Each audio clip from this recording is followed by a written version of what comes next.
Hello, everyone.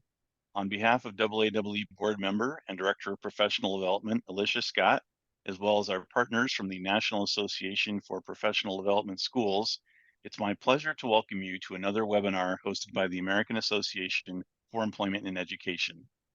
Thank you for joining us for today's topic, Take Your Partnerships to the Next Level, Innovation Through Collaborative Action. My name is Tim Dubert, and I serve as AAWE's Executive Director. Please allow me to cover just a few housekeeping matters before we begin. This webinar is being recorded and will be made available through the AAWE and NAPDS websites. Attendees are encouraged to post any questions, comments, or feedback using the Q&A or chat features within Zoom. Our panelists will do their best to respond at the end of their presentation. To learn more about AAWE and our activities and resources, such as the Job Search Handbook for Educators and our annual Educator Supply and Demand Survey, please visit our website, aaee.org. We are a professional association intent on positively impacting education through professional connections. To learn more about our partner for this webinar and all the great work they do, please visit napds.org. The National Association for Professional Development Schools advances the education profession by providing leadership, advocacy, and support to sustain professional development schools as learning communities that improve student learning, prepare educators through clinical practice, provide reciprocal professional development, and conduct shared inquiry. Joining me today are Dr. Rebecca West-Burns, Dean of the College of Education at Kutztown University, Dr. Michael Cosenza, Professor of Education at California Lutheran University, Dr. Joseph Feinberg, Associate Professor at Georgia State University, and Dr. Janna Dresden, Clinical Professor Emeritus at University of Georgia. Thank you all for being here today to share your knowledge and insights. I'll now turn it over to you, Dr. West-Burns. Thank you, Tim, for having us. Welcome, everyone. We're very excited to have you here today and to talk with us about school-university partnerships and how they make a difference for teacher education. So I just want to give a little bit of an overview of today's webinar. Our panelists, we're going to address several questions for today. The first is going to delve into what are school-university partnerships. We're going to also take a look at why we should partner. What are the benefits to both schools and institutions of higher education when we work together for the betterment of teacher education? What does the research tell us about teachers and teacher candidates as they work and are prepared in high quality school university partnerships? We're also going to look at some examples. So we're going to share with you 4 examples today of some high impact partnerships that are in action across the country.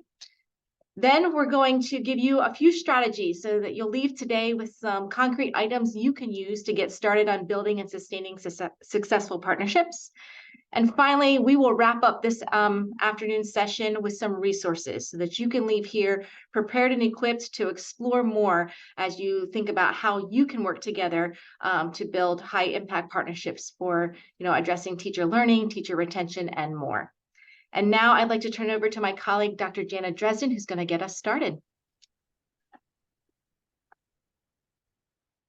Thank you very much. So my role here today is to sort of talk about the foundations of school-university partnerships and a little bit about what we know about them and how they work.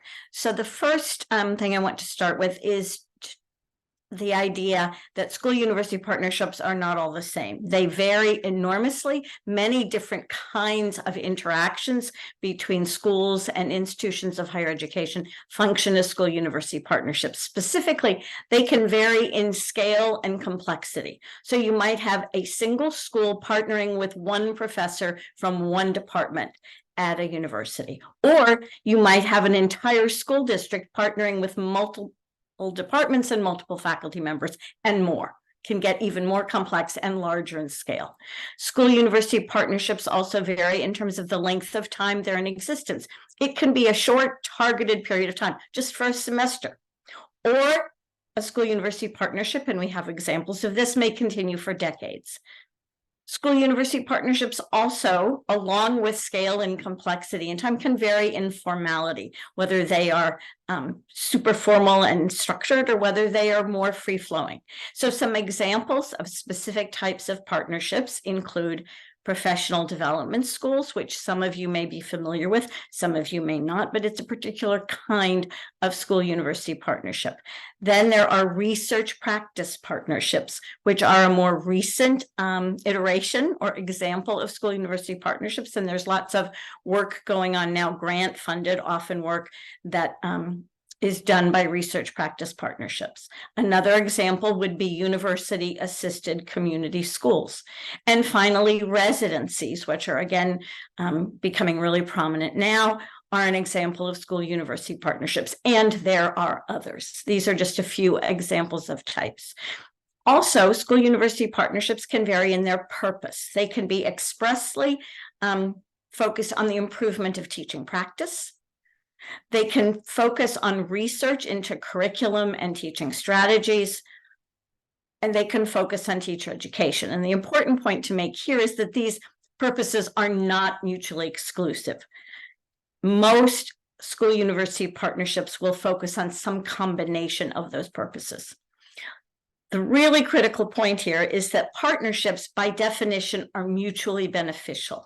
They're beneficial for all the people involved and for the institutions, schools and institutions of higher ed. So our focus today is going to be on school-university partnerships for teacher education. So let's start with why do this? What are the benefits of school-university partnerships for teacher education?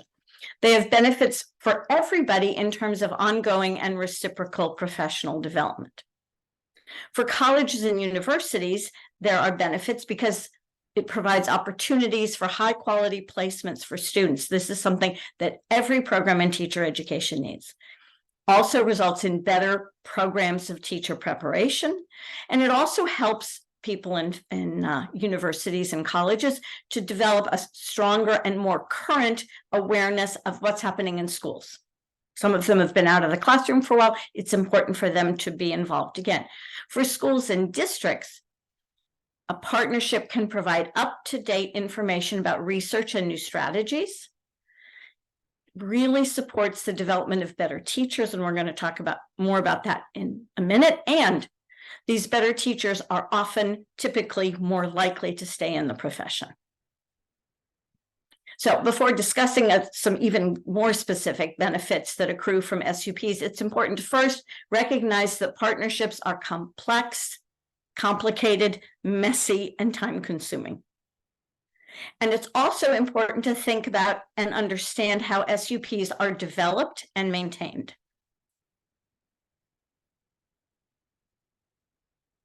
So some critical factors in the development and sustainability of school-university partnerships. And this is what I'm going to talk about now and on the next couple slides is based on a review of research that Dr. Burns and I have recently completed. Some critical factors in the development and sustainability are, first, positive relationships, both between organizations and within organizations. Trust, including all voices in planning and decision-making. Shared vision and understanding. And you can see already why this is complicated and messy, right? All these things we're talking about. The availability of resources and the ability to share those resources. Formalized structures can be different degrees of formality, different types of formality, but something has to be agreed upon in some formal way. And very importantly, voluntary participation. All right, this little graphic is just to kind of show you that school-university partnerships for teacher education benefit the teaching profession in a couple different ways. If you follow the arrow down to the right, they can result in re-energized and better practicing teachers. Those teachers then follow the arrow down, will serve as better mentor teachers for students placed in their classrooms for field experience and student teaching. And that then, if you follow it back up, helps develop better prepared new teachers, but school-university partnerships on their own help support the development of better prepared teachers. Okay, so research has shown that teacher candidates who participate in coursework, fieldwork, and/or student teaching in partnership settings have the following characteristics. They are more knowledgeable, more reflective, more confident, more positive about their future careers. They have a higher sense of self-efficacy, are better able to apply what they have learned, are better prepared to work with diverse students, have more effective teaching skills, and are more likely to stay in the teaching profession. Veteran teachers who are engaged in partnership settings, especially when they work as mentor teachers, are more reflective, more energized and reinvigorated. They also have a higher sense of self-efficacy.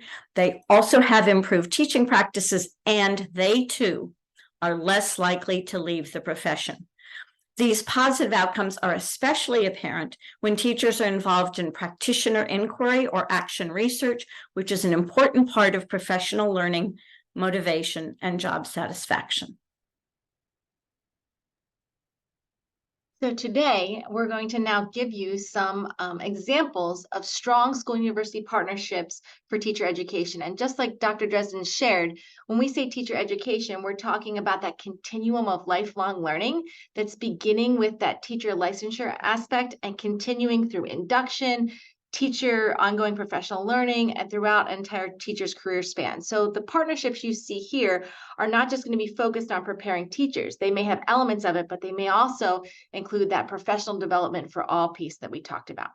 So these 4 examples coming up will vary in those characteristics that we shared early on. So you're going to see differences in scale and complexity. You're going to see differences in the length of time. You're going to see differences in the purpose and their focus. All right, so the first example comes out of Tampa, Florida, and this is a partnership between a single school and a college of education, and it's a long-standing one. It's been in existence for about a decade now at this point.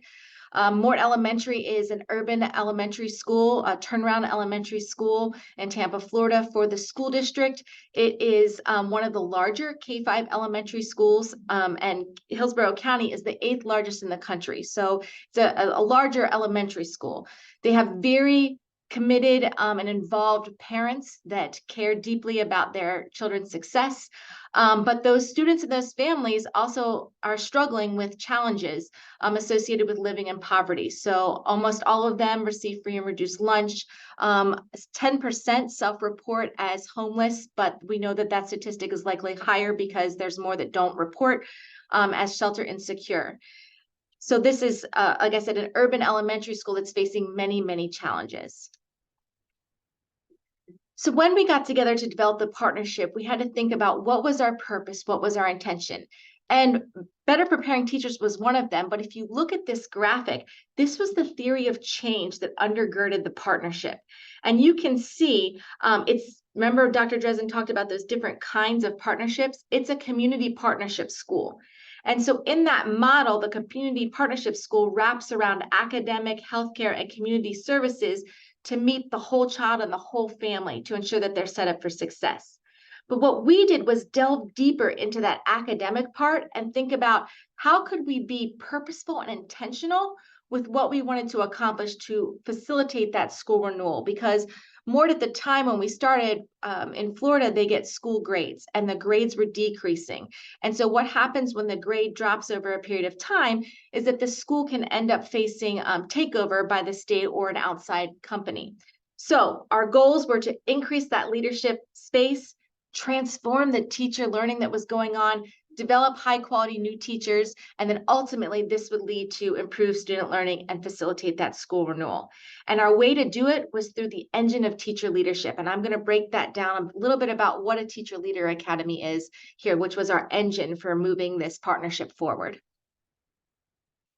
And so also, as Janna mentioned, we had the community partner school, but that academic arm piece was really constructed around a professional development school. And if you don't have experience with what that is, please go to napds.org, click on the About tab and click on the 9 Essentials, and you'll get to see the 9 essentials that help distinguish professional development schools from any other school-university partnership. So within that PDS model, we also broke it down to these were the building blocks that undergirded our structure. And you can see it's attention to professional learning for everyone, from the initial teachers that were prepared there through teachers, teacher educators, and the principal. We were all engaged in learning. But the Teacher Leader Academy that was the engine of this component really focused on that middle block. And so you'll see here, we have these variety of different foci. And again, I won't be able to go into this, but I will share an article with you on the listserv that will have more details as to how this was constructed. But our key piece in here was the 3 blocks in the middle around the boundary spanning roles. We had people engaged in co-teaching and co-researching, and we really rethought what teacher learning looked like.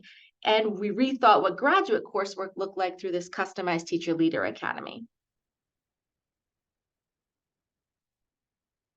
So you might be asking, what is a Teacher Leader Academy? And this is a concept that's been emerging now. We've been working on these in various contexts. I did them in Florida, and I'm actually really excited that we're starting to construct them here in Pennsylvania as well. And so a Teacher Leader Academy is this innovative way of rethinking teacher professional learning, as well as advanced credentials and graduate coursework at the institution, by bringing schools and districts together to reimagine what we're doing.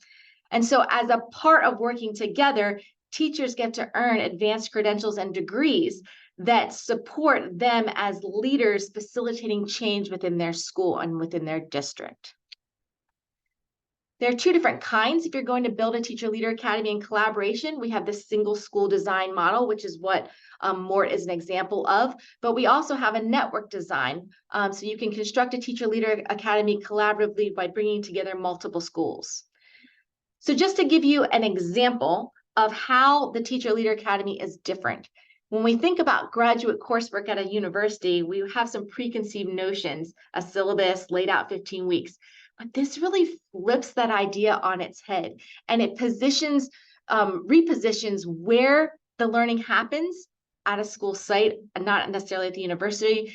The curriculum is, emergent and based on the data, and you can see all of these different pieces here that really transform what graduate coursework, what master's degrees, what advanced credentialing looks like at the university when we work in partnership with schools. It also transforms what teacher professional learning looks like in schools.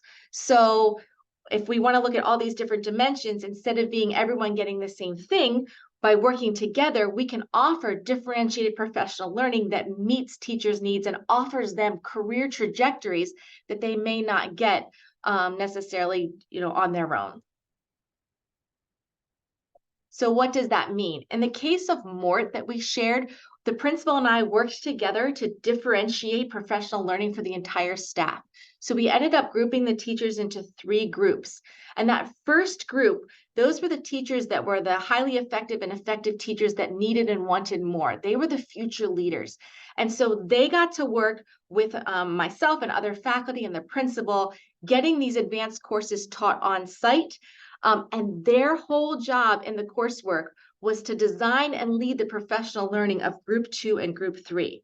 So their performance assessments and their ability to design and lead professional learning was what counted as graduate coursework for Group 1. It was pretty fantastic. And so by working together over a period of time, and I can't give all the specific data in here, but I can give it to you. If you click on that QR code or you have your phone handy, you can actually see another webinar that goes into very specific data for each of these items. But the data that we collected together over the course of the 10 years showed improvement in teacher learning, school culture and climate, teacher retention, student performance. And one in particular is when we first started working together, this was back in 2012, there were a third of the staff that were vacant. So a third of the classrooms in the entire school did not have teachers. So every day, 200 children either had a substitute teacher or were dispersed among other classrooms. After we started working together by differentiating the learning and bringing in the undergraduates at the same time, in just 2 years, we had filled all of the positions and that they had a waiting list. And so today, a decade later, that urban elementary school does not have vacancies. So you can see the investment in this lasts when we really think robustly about a high impact partnership and layer all these complexities in to develop career trajectories, teacher professional learning, and rethink that together.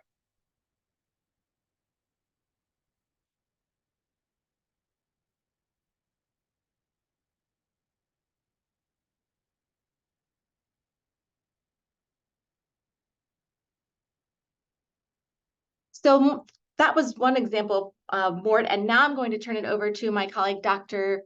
Feinberg. No, sorry, Dr. Cosenza, who's going to tell us about the next example. It's an honor to be with all of you today. In California, as I'm sure in the rest of the nation, there is a crisis level shortage of teachers in the STEM subjects. In California this school year just started, more than 5,000 emergency credentials have been issued to people who have not gone through teacher preparation programs. And the vast majority of those emergency credentials have been awarded to people either in special education or the STEM subjects. In response, we began a program called TEAMS, Teacher Experiences Advancing Mathematics and Sciences. And this is a partnership between California Lutheran University, which is a Hispanic serving institution in the suburbs of Los Angeles, and the Oxnard Union High School District, which is a high-need school district encompassing a large area of Ventura County with 9 comprehensive high schools. This program has been funded with a $1.2 million grant by the National Science Foundation in the form of a Noyce Scholarship program. And the intention is to recruit and prepare STEM teachers specifically to work in high-need schools. So what we're doing is we're focusing on undergraduates who are majoring in STEM subjects to convince them that a career path in teaching is a logical choice for them in their particular major. In addition to that, we're also recruiting graduates who may already hold a degree in one of the STEM areas, as well as people who may be interested in changing their career. All of this in an effort to help address the teacher shortage. What we've done in this program is we have followed the professional development school model, which is one of the models that we've already talked about earlier today, but we've combined with it the year-long residency because we felt that they are very compatible with each other. And what we do is by combining these is we use and focus on a medical school compatibility matching process. So we actually bring potential cooperating mentor teachers from those 9 high schools together with potential teacher candidates, those aspiring teachers, and we have an activity for an afternoon where we get to know one another and we make a year-long match, similar to the way a physician is matched to a medical school student when they're beginning their residency. Another thing that we do is we teach our courses at the school district so that there is a full immersion component, so that everybody is there immersed in the day-to-day life of the school district. In addition to that, we're using the grant funds to focus on creating different types of workshops that not only benefit the teacher candidates that are coming through the program, but also are geared toward ongoing professional development to the mentor teachers who work in the school district. And we also focus on English learning strategies and focusing on how people from all types of cultural backgrounds have contributed to STEM and the STEM subjects. And we have a stakeholder steering committee, and that meets on a regular basis to govern and provide oversight to this program. And one of the things that we're very excited about is we've recently been able to add a bilingual authorization. Spanish is a primary language spoken in this area, and there is a high need for bilingual teachers, and we're able to take this program and add a bilingual authorization. What I'd like to just add before I end my comments on this particular program is that we attempted to get this grant 3 times. And it wasn't until we really focused on how we were going to utilize the school and the university as a partnership with the professional development school and the year-long residency as a key component of the program. That was the only difference from the year we didn't get funded to the year that we did receive funding. So I truly believe that having strong school-university partnerships is something that everyone is looking at as a key to success for the future of education as well as teacher preparation. I totally agree. And just to add on to that, so the first example I shared with Moore Elementary, that was not a grant funded project. It was done on our own, but we did have some private philanthropic donations that supported the teachers earning those advanced credentials.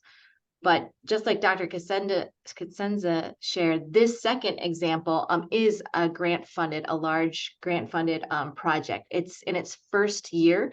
And so there's a team now out of Jacksonville, Florida, that is leading Project PrEP, which stands for Partnering to Renew the Educator Pipeline.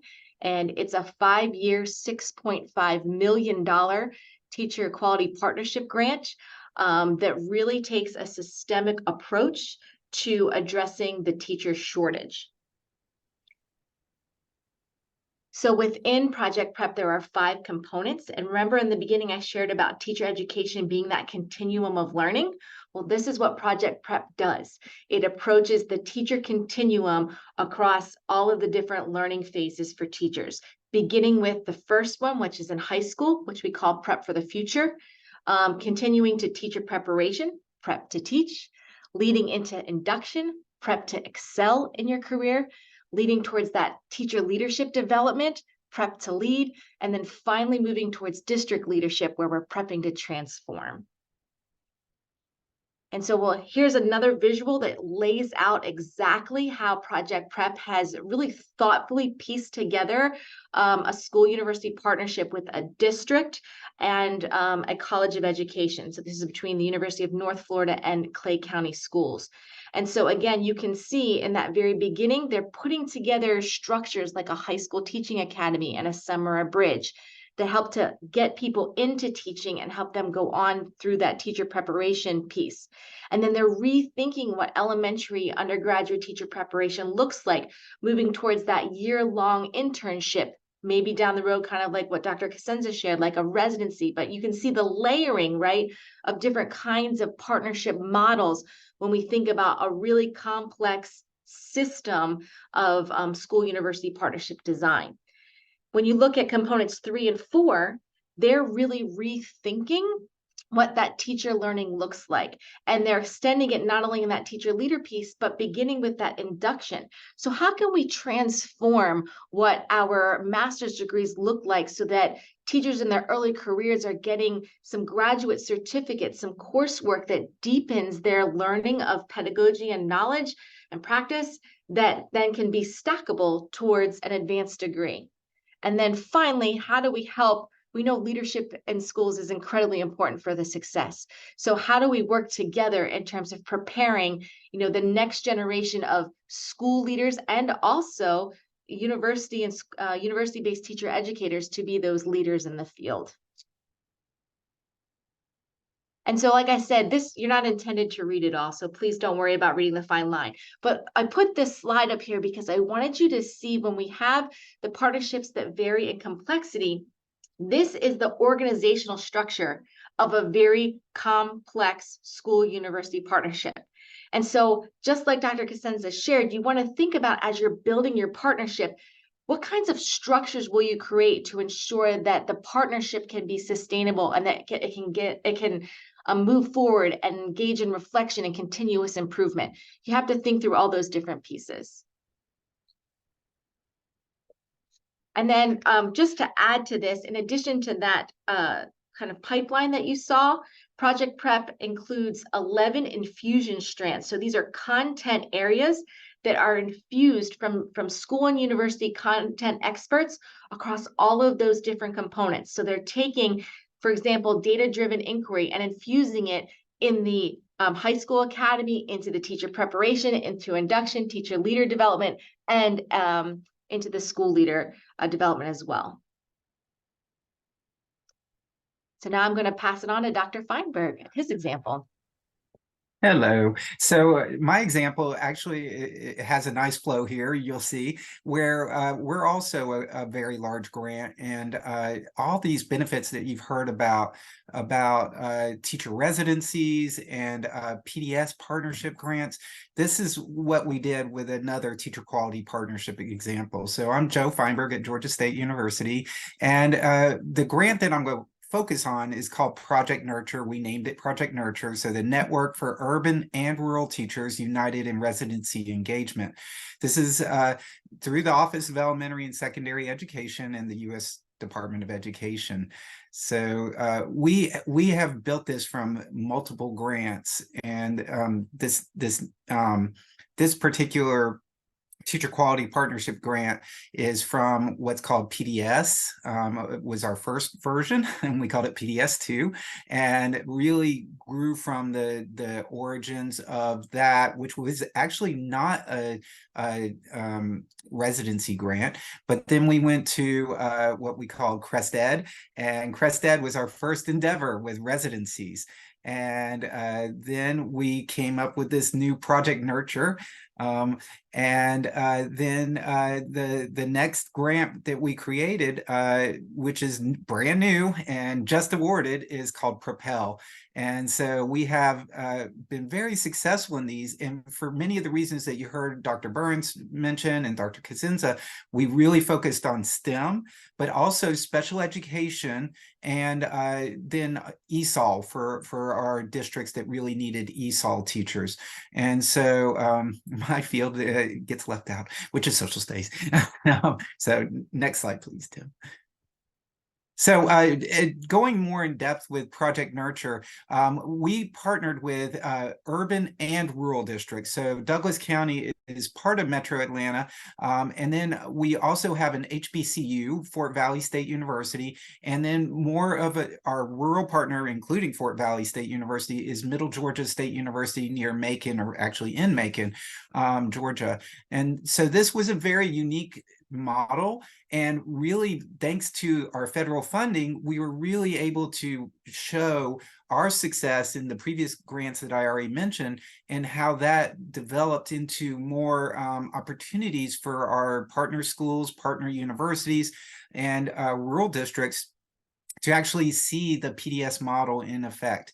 As I mentioned, we've had several iterations of this federal grant, and really it's been a very strong success for building on teacher residency programs. And as the next slide reiterates, I believe it's so many options within the grant for people to choose from. So it's not a rigid model.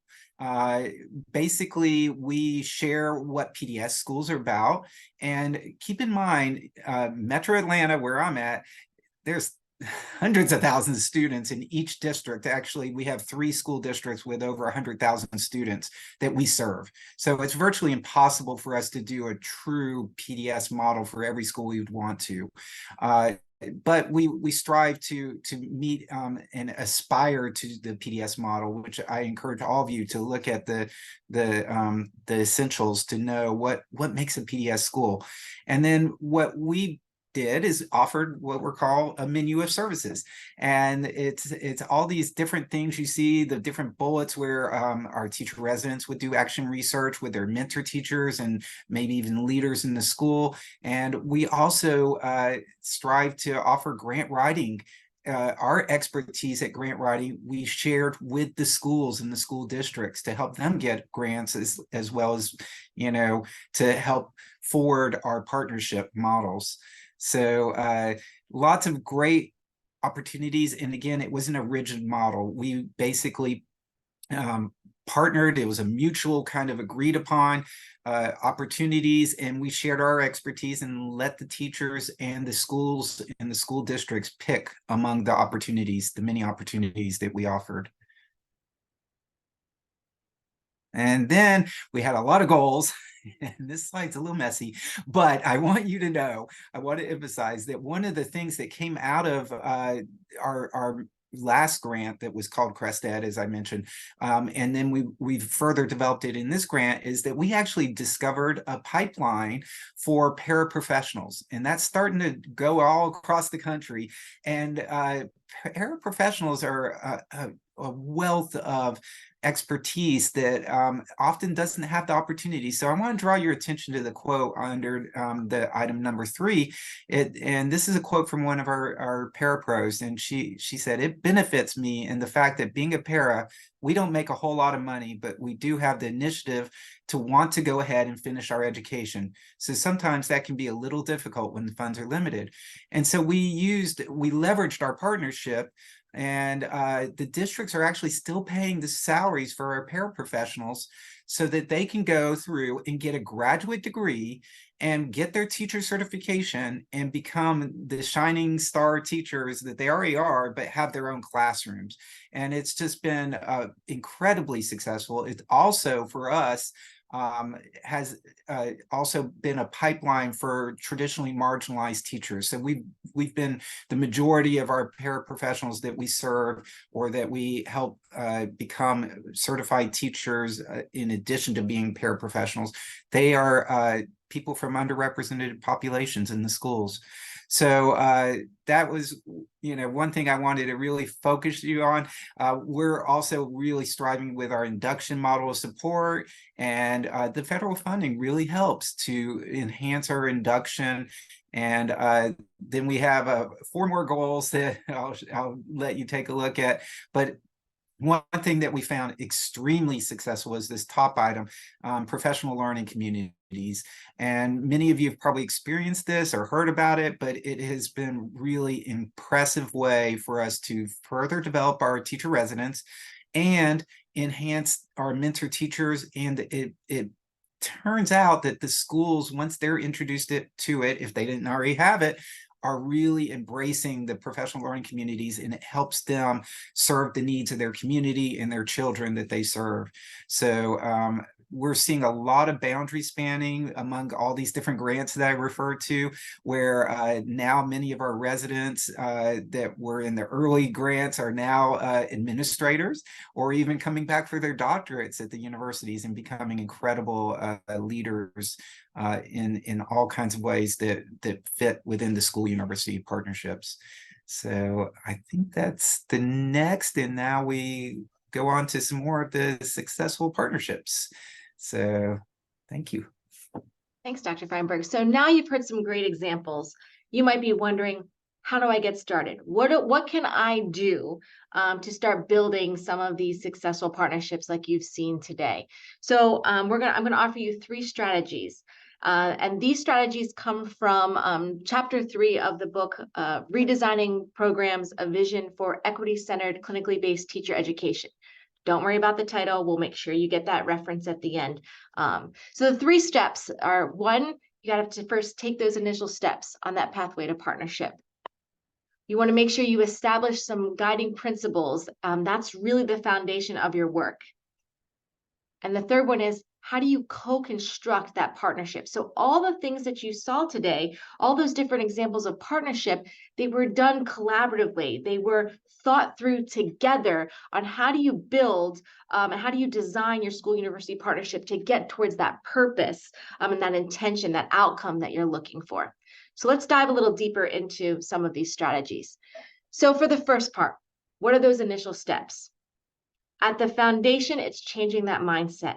We have to move from I and you to we and us. And I know that seems small, but it's huge. It's in our language and how we talk with one another and how we think about working with one another. If we can move away from I and you to we and us, then we're already on our way to partnership. A second key piece is to find a friend, that key stakeholder. And all the partnerships I've built, and I actually see some on the webinar today, there's a key person, a like-minded individual who wants to engage in innovative thinking, who says, you know what, from the university or from the school, let's get together, let's rethink things differently. So find that friend who becomes the key stakeholder with you on either side to start building and reimagining. Once you get started, invite more people into that conversation. Two of you can't build the partnership alone. So how do you start bringing in other people and start talking about, potential and possibility? Then once you start bringing people in to start imagining, create those ongoing structures for conversation and communication. So I'm doing this right now here in Pennsylvania. We're starting to build some partnerships just by having some synergy, some people who want to think differently about what we're doing to meet needs that are happening in schools right now. And so we're going through this right now, and we're working together to do that last step about what is it that we want to accomplish? What do we want our vision and mission to be? So although this is presented kind of linearly, it does happen a little more organically. But these are some of the initial steps that you can take as you start to, build that partnership work. The second strategy, get those guiding principles down. I've listed 5 here. These are what I have used that have undergirded all of my partnership work. You may have others, but I think these have really served myself well, and I'm sure my colleagues on this webinar as well, they would resonate with them. So first and foremost, within a school-university partnership, in my experience, having that volunteerism, we are all volunteers, is essential. It means everybody's coming together for that purpose, and anyone's free to leave at any given time. Another one is we're all learners. Everybody has to be willing to realize everyone's coming to the table with something, and everyone's willing to learn from one another. The third one, we have to make decisions together. We can really disrupt a partnership if we go off and make decisions without talking with each other as thought partners. And this can be tricky because schools and universities operate within different infrastructure and different processes and different timelines and different calendars. But we've got to figure out how to make those decisions together. When that going gets tough, as Dr. Dresden talks about the complexity and the messiness, it's going to get tough. Remember your why. Remember why you started. What is it that you're trying to accomplish? That will help keep you focused and keep you moving forward through those rough times. And finally, you've got to forgive. Because let me tell you, when you work with people long enough, you will make a mistake and you will unintentionally hurt somebody. It happens. It's happened in every single one. We have to learn how to forgive one another and move forward. And finally, the third strategy. So the guiding principles are your foundation of the partnership that you're building up. You got to think about the other pillars that hold up the partnership. I can't go into all of them now. You've seen a couple. The first pillar is those governance structures. You saw that complex one for Project Prep. Each one of the partnerships that we've shared has governance structures that keeps the partnership moving along. What will yours look like? How will you bring school and university partners together to make those shared decisions, to wrestle with problems, to think through what you're going to do differently to get towards your purpose? The second pillar is boundary spanning roles. How are we rethinking what the roles in schools and what the roles in universities look like so that we can accomplish the work, so that we can better bring together the theory and the practice, the ideas, the synergy? How do we create those boundary spanning roles that transcend both of those institutions? The third one is, how do we establish routines, rituals, and celebrations? You have to celebrate all, folks. If you don't celebrate, when the work gets hard and messy, it's hard to remember why to keep going. So celebrate those small successes and celebrate the big wins, and create those routines and traditions that keep you all moving forward. And finally, the fourth pillar is resourcing. Everybody can bring something to the table: time, finances, all kinds of things. Think about what those resourcing are and figure out how you can all work together to leverage your resources to make that collective impact. All right, so those are the 3 strategies, and now we're going to tell you some resources. So I think it's Dr. Cosenza is going to kick us off with some of these resources.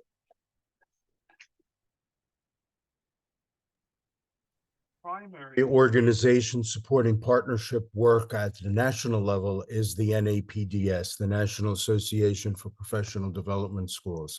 This organization started in 2005, and I do want to point out that over that time, it has had a lot of emphasis on the professional development school model, which was one of the partnerships that we talked about earlier in this presentation. But I'm here to tell you that the association has recognized the importance of all types of P12 university partnerships and is going to be undergoing a name change and become a more inclusive organization. So starting in 2024, it will become known as the National Association for School University Partnerships, and will be embracing and providing advocacy and resources for all of the types of school university partnerships we've been talking about throughout this presentation. I think it's also important for everyone to know that we believe through NAPDS that advocacy is more beneficial and more effective if we have affiliates in other places. So we are proud that we span 12 states with affiliates. We have our California Association for School University Partnerships.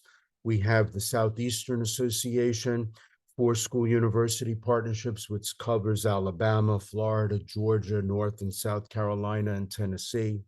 We have the South Central Area Network, which is called SCAN PDS, which includes Texas and Arkansas and Louisiana and Oklahoma, and NJ CAPS, which is our New Jersey affiliate. Since its inception in 2005, almost from the very beginning, NAPDS recognized that there was a need for peer-reviewed research, that advocating for school university partnerships is something that people would want to see. Where's the proof? So we have been proud that we have now 2 peer-reviewed journals, and just recently we have entered a new partnership with Emerald Publishing. Emerald is a UK-based publisher, and our 2 journals are open access. And because of Emerald's national prominence, all of the work that goes through our journals now will have an international exposure that they had not had in the past. So we're very excited about this resource and how our work can be disseminated at such a high level. Also coming in 2024 is going to be the Cambridge Handbook of School University Partnerships.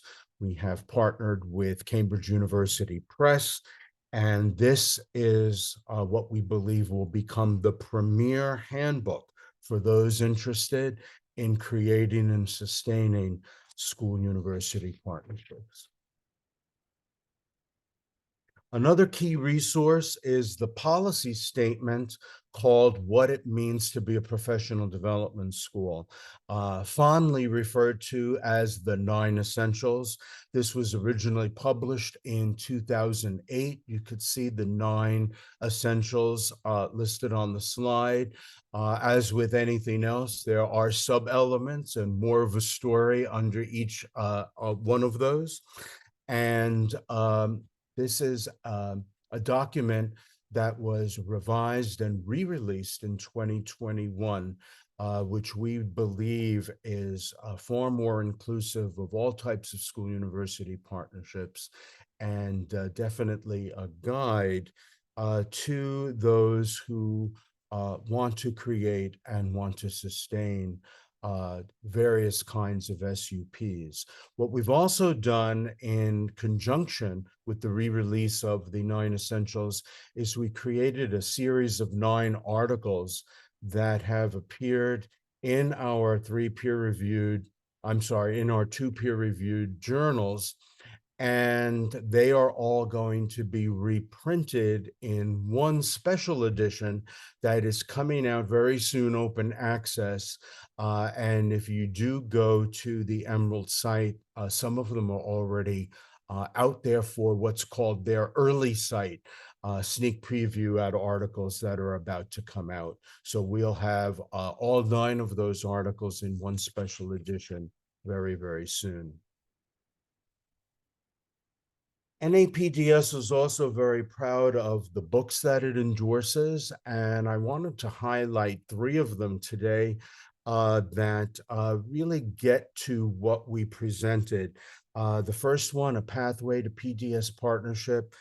This book is the result of 8 years of research with 3 universities and 13 P12 schools, and it uncovered that compatibility is one of the key issues of the long-term success of any type of school-university partnership. And this book sets out a framework and it's really a how-to guide on creating a new school-university partnership, complete with surveys and focus group questions and steps to take in order to determine compatibility and create and sustain those SUPs.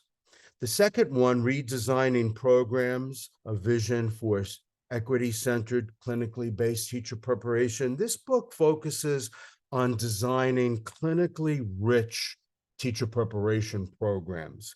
The chapters are grounded in empirical literature, but it also is a very practical book to help anybody get started if they want a strong, clinically rich teacher preparation program partnered between both the university and the P12 school. And the last one is Clinically Based Teacher Education in Action.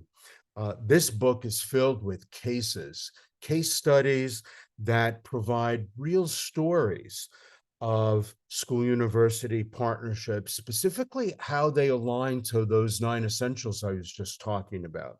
So you could go through this book and see how those 9 essentials have actually impacted the work that different types of school-university partnerships are doing in real life. And you can replicate those ideas yourself. And as you can see, IAP, the publisher of these 3 books, is offering 25% off to all of those of you who are here today by using IAP23 as the code when you go to their website. So I'm going to just share really quickly. Those of you who were like really interested in the research, all the things that Dr. Burns and Dr. Dresden and Dr. Cosenza have mentioned that involve research, we actually got together at the Georgia State University with funding for the American Education Research Association and spent a good bit of time meeting during the pandemic virtually, of course, and then after the pandemic, or just after the pandemic was kind of safe, we met in person and created this amazing volume that has a research agenda. So if you're really someone who enjoys research as much as we do, then I really encourage you to find this, that we're expecting will soon be placed on the NAPDS website, or, you know, as you heard, the NASUP website, or we can make it available if you just reach out to us. So just let us know if you're interested in learning more about the research agenda. So in addition to the books and to the organizations that you heard about, the many publications and the research agenda, we have some multimedia resources for these featured partnerships. So first, the NAPDS has a podcast. Season 1 is out on Let's Partner. So if you want to learn more or listen to some examples of partnership work, we encourage you to use that QR code or click on that website so you can go check out the YouTube channel and also the podcast for Let's Partner. If you want to learn more about some of the partnerships that we featured today, Project Prep, Mort, Teams, you can see here the various websites you can go to, as well as using those QR codes to, again, watch some webinars that give you the data, access some articles, features some more information on websites that can help you better understand the different examples featured today. And finally, Tim, I guess it's about that time to hear from the audience what questions they might have. Great. Yeah, Dr. West Burns, Dr. Cosenza, Dr. Feinberg, Dr. Dresden would welcome questions from the audience. We don't have any at the moment, but we certainly want to encourage those questions either through the chat or through Q&A. We'd love to hear from you, or if you have feedback on the presentation, we'd love to hear that as well.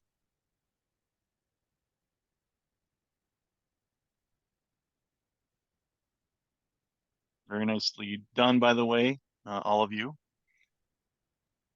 Tim, I was just going to add to since our emails and contact information is up here. If you do have further specific questions, if we can't get to them today, reach out to us. We'd welcome that conversation. We'd welcome, just hearing from you. So please reach out to us too. And, we are getting some nice comments, some appreciative comments for the great examples and the information and resources.